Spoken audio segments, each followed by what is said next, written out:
Howdy, it's Tubalcain again. This morning I'm going to make a new video entitled Tubalcain's Favorite Liquids. Now some of you probably think that I'm going to talk about adult beverages, but no. And I'm not even going to talk about these other two beverages that I highly favor, coffee and genuine Coca-Cola, no substitutes accepted. But I'm going to talk about other fluids that I use in the shop from day to day and that I have acquired a love for over the years, and I can't include all of them, and I'm sure I'm going to omit some that you favor, but these are some of the ones that I like, and I'm going to start out with some of the oils that I use. I'm constantly lubricating and oiling tools and other small things that I'm working on, and here are some of my favorites, although they're lightweight household oils, but nevertheless mighty handy to have around. And of course, several of them here are the Ubiquitous 3-in-1 oil. By the way, without looking at the package, here's a little quiz for you. Can anyone tell me what the 3-in-1 stands for? It's printed on every can, but turn your video off and think about it and see if you can come up with it, and you probably will not. I first learned of it riding an old trolley car where they advertised right above the seats. But 3-in-1 even made a motor oil. I don't think it's probably any different than the other. And naturally I like the Starrett because I like everything that Starrett made. And the only reason I got Kendall is it came at a garage sale, and I absolutely adore that logo that I remember as a child. These have the easy open caps. It used to come in a bottle, a glass bottle, and I had an empty bottle here of it, and I do not have it to show you. I don't know where it's at, but these are some common oil. I particularly like this little oiler here for oiling my little engines or instruments because it's almost like a little hypodermic needle at the end. We all love our penetrating oils, and I'm sure there's one here that you favor over the other, or some other homemade concoction that you have, and most of these are arguable as to which is the best. But have you noticed that a product that is conspicuous by its absence here is not shown? I believe it is one of the biggest frauds ever perpetrated on mankind, and I won't say any more about that, but I will say that Croyle and the PB Blaster are really my favorites, and I think they do work pretty well, but they won't get everything out. Liquid Wrench has been around forever, and looking back here, there's an older one. Did you know there was a Liquid Wrench 2 and 1? I suppose you did. But I have used these. I do a lot of old engine work and old tractor work, and if something's been setting out for 70 years in the weather, it isn't coming out with any of these products, so don't even consider that. The Blue Wrench is your only salvation on those. I have finally gotten some bolts out after much work and soaking, only to find that when I did get them out, they were perfectly dry. The rust forms a seal that nothing is going to get into regardless of what the claims are, but the Croyle and the PB Blaster are my favorites. Just a little sidebar here, then this must have come from an auction because it's got some kind of label on it telling you it's hazardous material and not to drink it or some other crazy thing like that. And you know, our big government, Uncle Sam, wants us to put an MSDS label on everything, and even a box of welding rod comes with MSD sheet. I think you know what I'm talking about, but you know, we're all adults and we're not going to drink this stuff. I know that people need to be warned and cautioned of things, but let's not go overboard. Here's some cutting oils I like. Once in a while, lard oil is very useful when you're tapping and threading. Look at how old that can is. It was 45 cents, no UPC label there. Now the sales tax, if this is still available, would probably be 45 cents on the product. Sulfurized cutting oil, other than the horrible smell of it that you can't get off your hands for 3 days, is a wonderful cutting oil.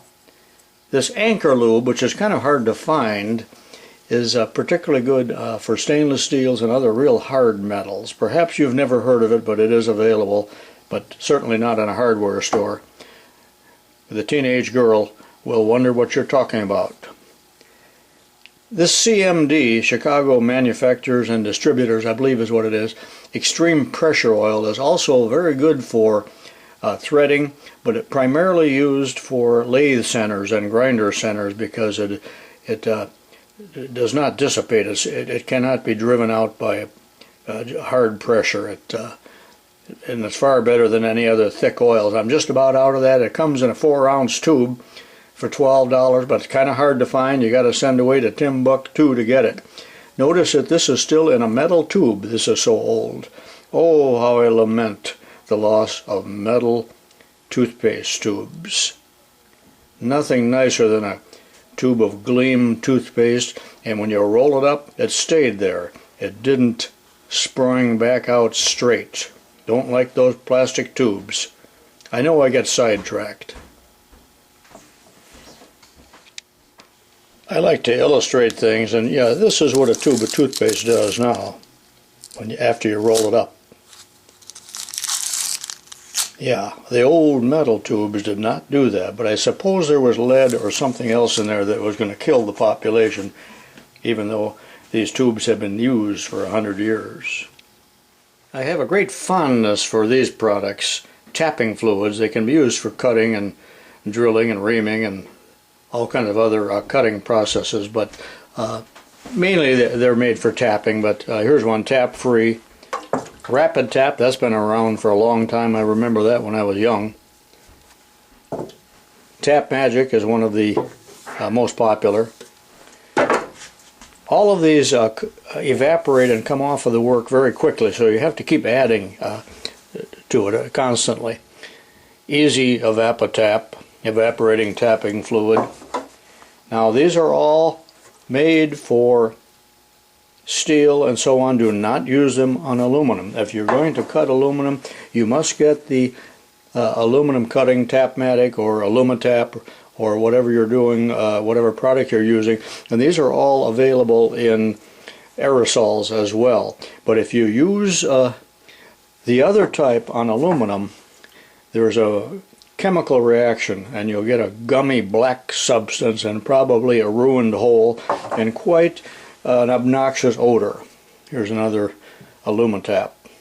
Cutting fluid for quick, easy, precise machining of aluminum. Get some of this. Now you may not find this in a hardware store. Sometimes welding shops have it, and I do not have my favorite here. My favorite is made over in Neponset, Illinois, and I think it's out in the garage and it's too cold to go out there and get it. This is a footnote to my Tapmatic or Tap Magic segment.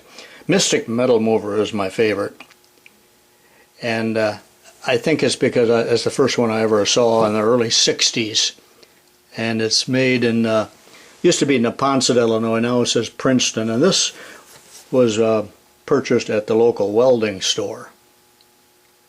Now I must warn you that some of these products, not this particular brand, they add cinnamon to it. I don't know why they do that, but it is just so obnoxious, and if you get it in your mustache, it will be so irritating that you will have to shave your mustache off. There's no other way to get it out. And how would you get it in your mustache? Well, you have it on your hands and you rub your mouth, or some of you may be smoking. I like to use epoxies, and I only like the 5-minute or the quick set. Here's some more for the large consumer.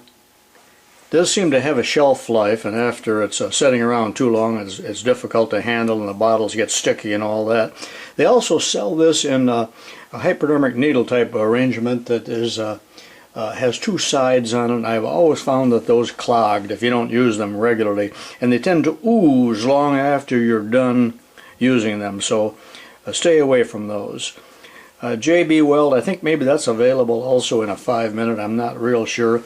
I do use this, but I greatly object to the name Weld because it has nothing to do with welding. It is nothing more than another epoxy. Widely advertised, even by Paul Harvey, who probably never used it in his life. Do you like the layout dies I certainly do. I favor the Dicom brand. Other brands are available. And I like to get them in the large container. You can refill the little brush containers. And I prefer the red over the blue. I don't know why, which I still tend to call bluing even though it's red. It really shows the lines up nice and it doesn't flake. I'm disappointed in the way they make these containers where that one's okay because I had it open a few minutes ago, where this little gasket stays stuck in the wrong place. It should be up in the cap. Then it's a mess when you pull it out of there. They used to make it in a metal can and I preferred that. I don't like anything new. Propane and butane is a liquid too, so that's also on my favorites. I showed this the other day, this little micro torch, and you can refill it with butane, not propane. Not sure what the difference is, but there is a difference. As far as propane, I've got all of these torch heads here, Bernzomatic and whatnot, and I've always been disappointed in using these because when you turn the torch sideways or upside down or then straighten it out, the flame either goes out or it increases in intensity. So I think the whole process here of making these is a failure. And this disappoints me that they would use a plastic knob on there. I've had many that were broken and then I throw them out, but if you look at some of the older ones, they still used a brass knob before they decided to save 15 cents. I showed this little torch the other day and I love that, and it's good for small soldering work and also for shrink tubing. Works just great. Now here's another little micro torch I bought at Rural King a few months back. Still haven't used it, but you know how it is. You see something in a store and you gotta have it. And it's also refillable. But you can get into tight spots with that. That's pretty nifty, don't you think? And this uses butane. I might be getting slightly off topic here and even into household goods, but any kind of good glass cleaner is great for cleaning your safety shields and your safety glasses and your regular prescription glasses. So I have a squirt bottle of that around the shop, and I like the kids' bubble product to look for leaks, you know, around your oxyacetylene equipment or any other pressurized item that you might be working on, because it'll really bubble up. It works so much better than just lathering up your hands with regular soap. It costs about a dime. Make that $1. You gotta love this Never Seize or Anti-Seize or whatever they happen to call it. And it's a thick paste. It used to contain lead. I think it was better then. But there are different varieties. Some have nickel in it and some have, I don't know what all. You got to read the label. This is kind of expensive, but every auction usually has several cans of it, half full, and this is 10 lifetime worth for me anyway. I'd say don't get it on your hands because it is a heck of a mess. But I have one out in the garage. I should go out and get it, but it's real cold out there. But it's nuclear grade. I live not too far from a nuclear plant, 20 miles. And I suppose it came from there. Somebody snitched it. But it's called nuclear grade. I don't know if it's any better, but it sure sounds better, doesn't it? I've been around long enough to where I've used this in things that are outdoors, and I have noticed that sometimes if you take something apart 25 years later, there isn't much of a residue of this. But if you put something together and it's outdoors and you've used Loctite products, that seals out the moisture. And I've found that even though it takes 2 wrenches to get it apart, when you take something apart that's been outside for 25 years, there's no corrosion in there because the water was sealed out. Now, I just told you not to get this on your hands because it's really hard to get off, but sometimes when I was teaching school, the kids would tamper with things that they were not supposed to touch. And you could never catch them, of course. And around the welding shop there were some safety switches. There were 3 different ones, a big red knob so that you could turn off all the power. Well, the kids liked to do that and you never could catch them, and there were 3 different ones so you don't know where it happened. So I would cover them, these big round red plastic switches with never sees. Well, when the power went off, all I had to do was get the kids to line up and hold their hands out, and there'd be somebody with never sees on their hand, because it's not coming off, at least not very easily. Some of my very favorite liquids are the Loctite products.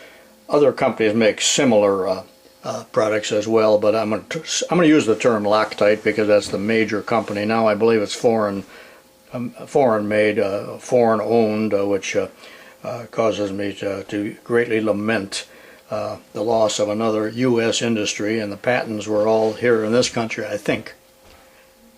Remember that, and this is probably $400 worth if you had to buy it, but this all came from auctions or eBay, and you can get it fairly cheap on eBay because some of it may be slightly out of date, but it still seems to work all right. Remember that these products are anaerobics. Anaerobic means in the absence of oxygen, so they harden or set up in the absence of oxygen. So when you buy a full container like this, or a new container, it really will only be half full. And you say, oh, I've been cheated. Well, no, you haven't on that account. Well, you've probably been cheated anyway because it's overpriced, but you're only getting half of a bottle, because if they fill the bottle to the brim, there'd be no oxygen in there and the whole thing would harden. Now, they make a flavor of this just for about every possible use you can think of, but I particularly favor the bearing mounts and the thread locks of all kinds. And here's a Permatex brand, and the red one is always the high strength. They just put a dye in it, I believe, and probably will take heat to remove it. Some of it is so strong that even 2 wrenches would cause the fastener to break, so you might have to heat it. Eliminates the need for lock washers. It, as I told you before, it seals the joints so that we don't get moisture in there, so that's another use for it. And you'll notice that here's Case IH. Well, I'm sure that's probably made by, well, it says Loctite, yes. High strength. Here's John Deere's flavor or version of it, and there's another Permatex. And the array of this is so bewildering that you need to go to their website and figure out what all the applications are, but you really can get it down to about 3. You need one, a retaining compound. This is one for slip fits, where there's a little bit of a gap to fill. There's some for more for press fits, and then really for the threads you only need the red and the blue, and you know, you got it all. And if you get the little tube, that fits fine in your toolbox, and the rest really are for your workbench. So if you're not familiar with Loctite anaerobic products, read up on it. They got a good website and a lot of technical literature available.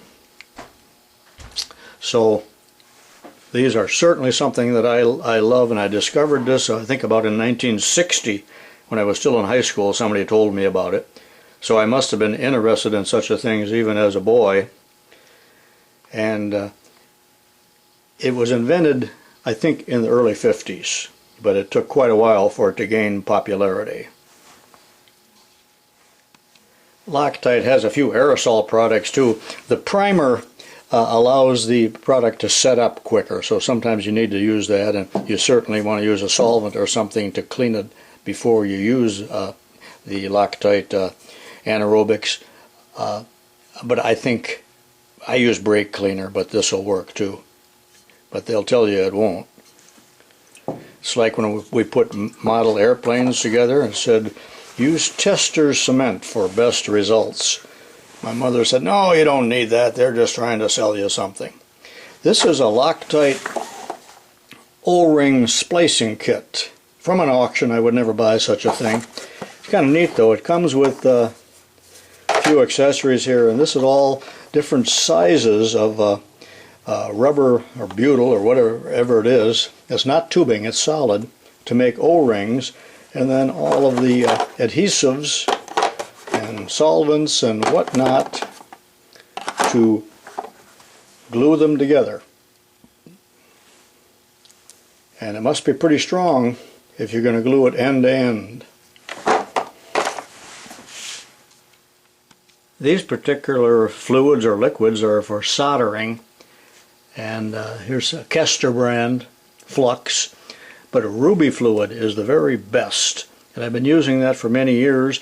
And you can even solder galvanized metal and hard to solder metals using this, but it is highly corrosive, as evidenced by the corrosion here on the metal cap. And I keep it in a baggie, because any metal drawers where I used to keep this, the drawers were destroyed over a period of time by minute leakage, because these don't leak very much, but it's just enough to cause corrosion. So it is an acid. Use it with care, but ruby fluid is the best. I have a love-hate relationship with paint pens or paint markers. They come in different colors, but I do love them when they work right, and you always have to shake them up, and if you don't use them regularly they are troublesome. But they make a nice bold line on metal, even dirty metal, and you would say, well, why are you using that ugly color? And the color on this particular one is called Dusty Peach. And a man gave me 2 boxes of them, and that's why I'm using Dusty Peach. So when one aggravates me and clogs me, I'm very quick to throw it out and open a new one. But use these paint markers. They're just great. Better than a magic marker on metal. Here's a fine product. Hand cleaner, not necessarily this brand. They're all about the same. I think, yeah, that's Permatex. Really good for getting the grease and everything off your hands. I'm sure you are using this or a similar product, and it comes in tubes and jars and gels and liquids and grit and non-grit. I don't care for the grit. It's hard to get off. I think it does a better job, but it's hard to get off your hands. And I don't know who the bright boy was that thought they had to make it smell like an orange, but that's, another craziness that was unnecessary. Now, one of my very favorites here I've saved for last, and I love brake cleaner, and it doesn't matter what the brand is. I think it's all the same thing. And it's just wonderful for cleaning parts and getting oil off of things, and it's fairly cheap.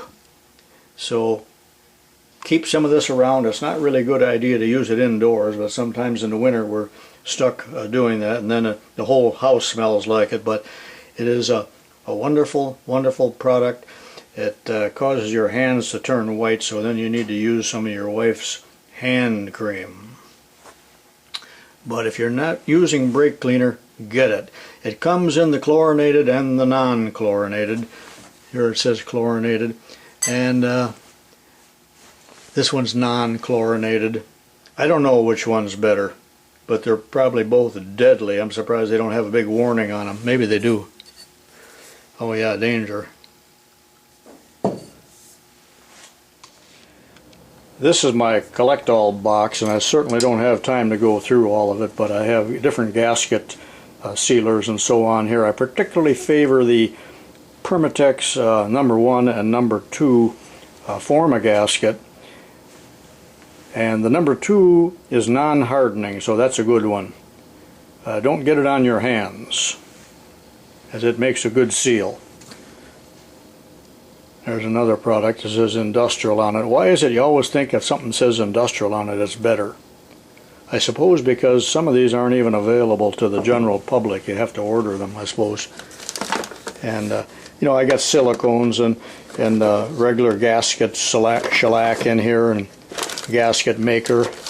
And someplace in here there's a bottle of the Indian head shellac, and I always liked that. I guess I remember that as a kid working on cars. My wife's been asking me for quite a while, where's that maroon pillowcase? I'm missing a pillowcase, and of course now I've ruined it and stained it with all of these products I put on there, so I'm going to have to really hide this thing. Here's 2 products. They belong in every shop. Don't be caught without them. I won't explain their use because probably most of you have them. But let me finish this video with a story. And this is a tube of Prussian blue, and I think that most of you know what this is for, and it's non-drying. It's kind of a grease-based bluing, and it's used to check flatnesses of surfaces and the fits and so on.